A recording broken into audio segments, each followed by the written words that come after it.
Hello everyone, my name is Mangesh. I am a student of Hepshan Institute Pune. Today I am going to explain you on the topic of the method overloading.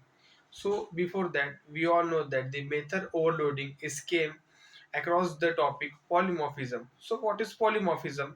The polymorphism means poly means many and the morphism means form, a thing which have the many forms. So basically for doing a different type of for doing a task there are the different type of methods are available. That means the polymorphism is achieved. We are taking an example of the water. If the water is in the form of the ice, we call as the solid. When the water is in the form of the liquid, we call it as the liquid, and when the water is in the form of the gaseous is known as the gaseous form.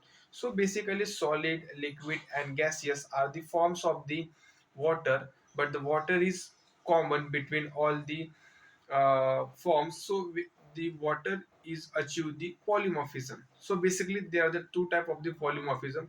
The first of all is the compile time polymorphism, that is early binding, and the second and the static polymorphism, and the second is the late binding uh, dynamic polymorphism, or the runtime polymorphism. But today we are discussing on the topic of the compile time polymorphism, where the method overloading are achieved by the same class name, same method, but the different parameters. Suppose we are taking and the example of the uh, method overloading. Consider we have the class having two method of the same name, that is void show and void show. For understanding, I will name as the void show 1 and the void show 2. If we taking the method and if we try to create the object of the method, the JVM get confused because of the same method name.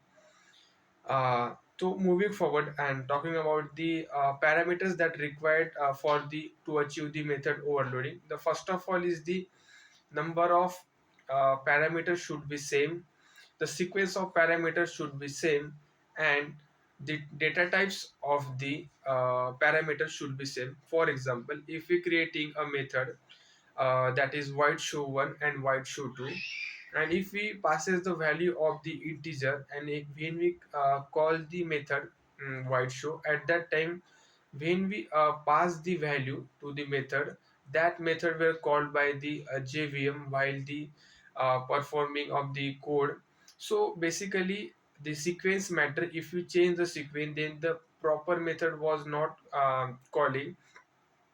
We are taking another example that where the method one have the string, first data type is string and second is integer, and second one have the integer and the string. And when we create an object and call and give the passes the value at that time, if we give the